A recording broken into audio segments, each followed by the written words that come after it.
Assalamualaikum warahmatullahi wabarakatuh. Alhamdulillah, alhamdulillahil wahidil qahhar, al-azizil ghaffar, mukawwiril laili 'alan nahar, tadhkiratan liulil qulubi wal absar, wa tabsiratan lidhawil albabi wal i'tibar. Ashhadu an la ilaha illallah wahdahu la syarika lah, al-malikul ghaffar, wa ashhadu anna muhammadan abduhu wa rasuluh, sayyidul khalaiki wal bashar. Allahumma salli wa sallim ala sayyidina muhammadin wa ala alihi wa sahbihi al-athhar. Amma ba'd. Allahu akbar, adada ma dzakara Allah dzakirun wa kabbar. Allahu akbar, adada ma hamidallaha hamidun wa syakar. Allahu akbar, adada ma taba taibun wastaghfar. Allahu akbar, ma 'ada 'alaina min awadi fadlihi wa judihi ma ya'udu fi kulli 'idin wa yadhhar. Jamaah kaum muslimin, sidang salat Jumat yang dirahmati oleh Allah Subhanahu wa ta'ala. Hari ini adalah hari yang mulia, hari Jumat. Marilah senantiasa kita memanjatkan puji syukur kepada Allah Jalla Jalaluh. Begitu juga di hari Jumat kita dianjurkan untuk memperbanyak salawat kepada Nabi sallallahu alaihi wasallam. Minimal kita mengucapkan Allahumma salli ala Muhammad. Jamaah kaum muslimin, beberapa hari yang lalu kaum muslimin seluruh dunia mereka melaksanakan ibadah haji yang begitu mulia. Dan tentunya kita berdoa kepada Allah Subhanahu wa ta'ala, semoga ibadah haji yang dilakukan oleh kaum muslimin yang melaksanakan haji di tahun ini diterima oleh Allah Subhanahu wa ta'ala, menjadi haji yang mabrur dengan menebarkan kebaikan kepada keluarga, menebarkan kebaikan kepada masyarakat di sekitarnya. Dan sedangkan kita yang tidak sedang melaksanakan ibadah haji, mari kita optimalkan beribadah di tanah air yang kita cintai ini. Intinya, jamaah rahimani wa rahimakumullah, bagi orang yang beriman, baik dia sedang berhaji ataupun tidak berhaji, maka momentum Dzulhijjah, momentum Idul Adha adalah harus meningkatkan ketakwaan dan ketaatan kita kepada Allah Azza wa Jalla. Jamaah rahimani wa rahimakumullah, tentunya ibadah haji, ibadah kurban, banyak sekali faidah, banyak sekali hikmah yang terkandung di dalamnya. Khatib akan menyebutkan beberapa hikmah dari ibadah kurban atau ibadah haji. Yang pertama yang perlu kita perhatikan, bahwasanya ibadah haji dan ibadah kurban adalah mendidik umat untuk menegakkan tauhid kepada Allah Subhanahu wa ta'ala, mendidik umat untuk beribadah hanya kepada Allah Subhanahu wa ta'ala. Karena syariat ibadah haji dan ibadah kurban adalah menyerahkan seluruh bentuk ibadah apapun itu hanya untuk Allah Subhanahu wa ta'ala, termasuk sembelihan hewan kurban yang telah kita lakukan. Allah Subhanahu wa ta'ala terangkan di dalam Al-Quran, Qul inna salati wa nusuki wa mahyaya wa mamati lillahi rabbil alamin. Kata Allah Subhanahu wa ta'ala, katakanlah, sesungguhnya salatku, ibadahku, sembelihanku, hidupku, matiku hanyalah untuk Allah Rabb semesta alam. Manakala sembelihan hewan tersebut diperuntukkan untuk selain Allah Subhanahu wa ta'ala, maka terjerumus dalam perbuatan syirik. Allah Subhanahu wa ta'ala terangkan, Allah Subhanahu wa taala dengan tegas menjelaskan di dalam ayat Al-Qur'an surat An-Nisa ayat 48, innallaha la yaghfiru ayyushraka bihi wa yaghfiru ma duna dzalika liman yasha wa may yusyrik billah faqad iftara itsman 'azima. Kata Allah Subhanahu wa taala, sesungguhnya Allah tidak akan mengampuni dosa syirik, dan Allah Subhanahu wa taala mengampuni segala dosa selain syirik bagi siapa saja yang dikehendaki. Maka barang siapa yang mempersekutukan Allah, maka sungguh ia telah berbuat dosa yang sangat besar. Nabi juga bersabda di dalam hadis yang sahih yang diriwayatkan Imam Muslim dan juga Imam An-Nasai, kata Nabi alaihi salatu wasallam, la'anallah man dzabaha li ghairillah. Allah Subhanahu wa taala melaknat bagi siapa yang menyembelih untuk selain Allah Subhanahu wa taala. Jika kita memahami hal ini, jamaah yang dirahmati oleh Allah Subhanahu wa taala, maka sudah semestinya ketika kita menyembelih hanya diperuntukkan untuk Allah Subhanahu wa taala, bukan menyembelih diperuntukkan bangun jembatan, bukan menyembelih diperuntukkan dalam rangka membangun hotel, apartemen, bukan menyembelih dipersembahkan untuk penghuni gunung, penghuni laut dan lain sebagainya.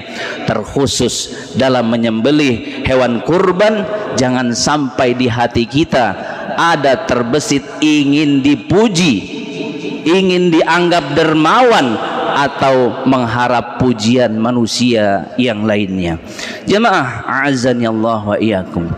Kemudian yang kedua, hikmah dari ibadah kurban atau hikmah dari ibadah haji adalah hendaknya di dalam beribadah itu ittiba, mutaba'ah kepada Nabi sallallahu alaihi wasallam, mengikuti apa yang telah ditetapkan oleh Rasulullah sallallahu alaihi wasallam. Maka ibadah kurban ini tentunya tidak semau kita, harus mengikuti cara yang telah ditentukan oleh syariat.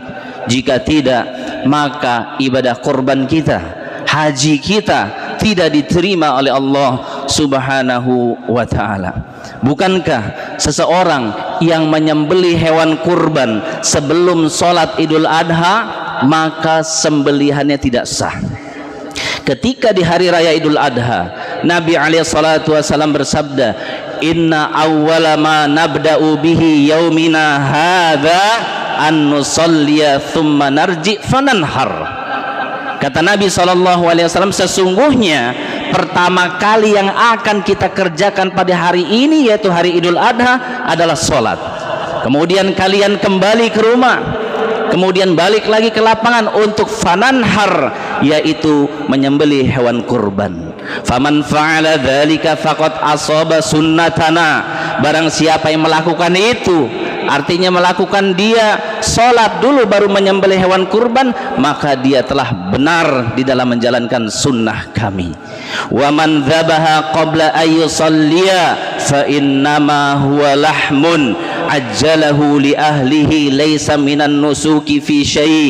Kata Nabi sallallahu alaihi wasallam, siapa yang menyembelih sebelum sholat Idul Adha, maka itu hanya daging biasa yang diberikan untuk keluarganya, bukan berupa hewan kurban sama sekali. Artinya apa jamaah kaum muslimin?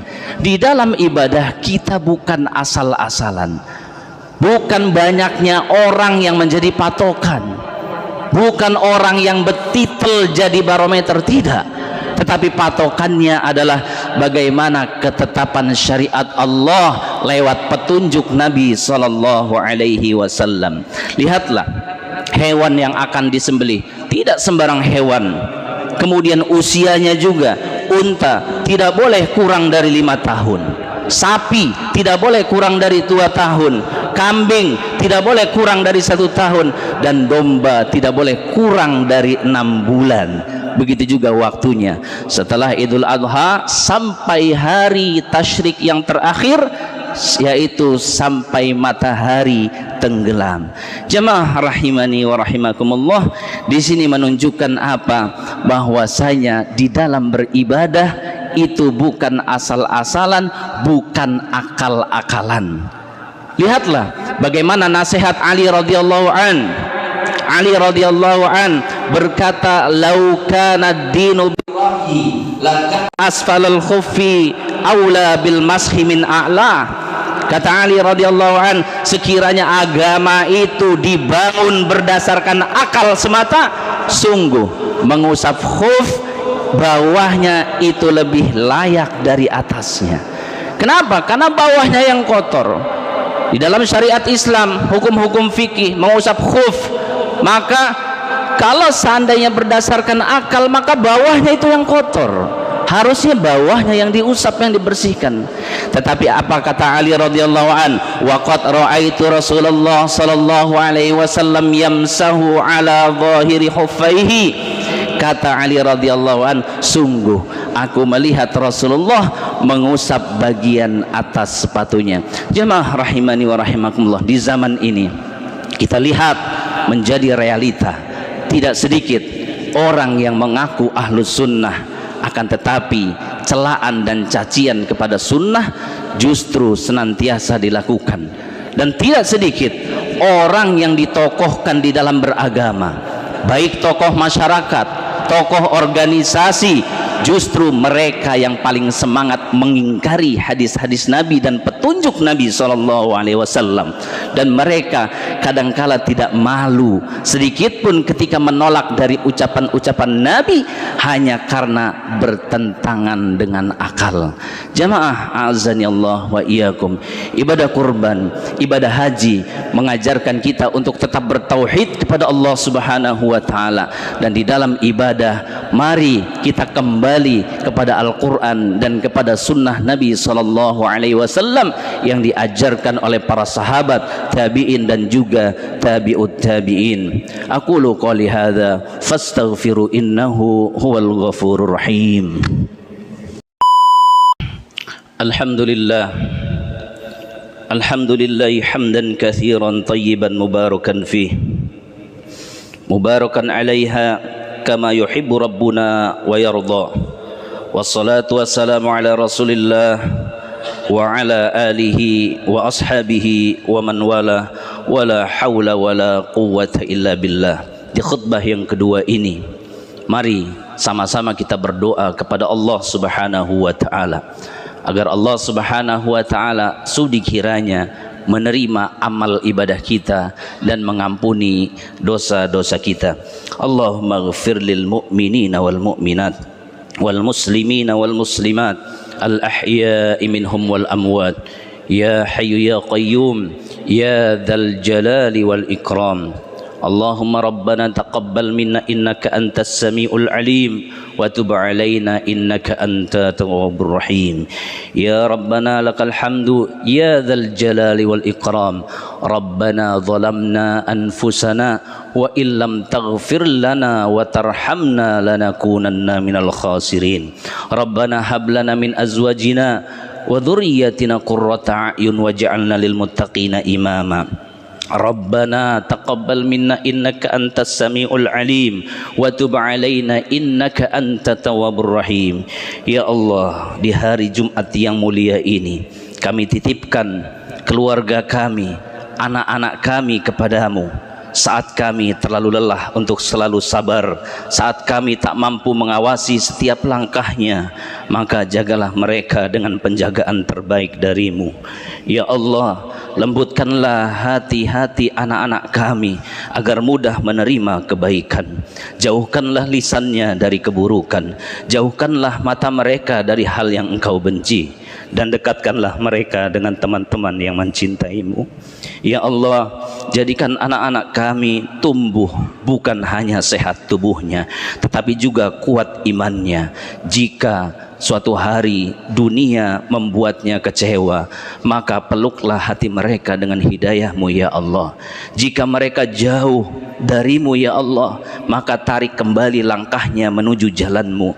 Dan jika hamba tak selalu berhasil menjadi orang tua yang sempurna, jangan kurangi kasih sayang-Mu untuk mereka ya Allah.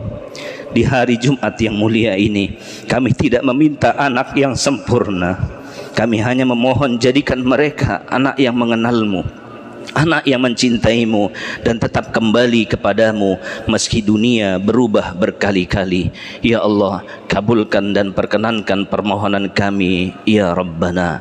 Rabbana atina fid dunya hasanah wa fil akhirati hasanah wa qina adzabannar. Walhamdulillahi rabbil alamin. Qimis shalah.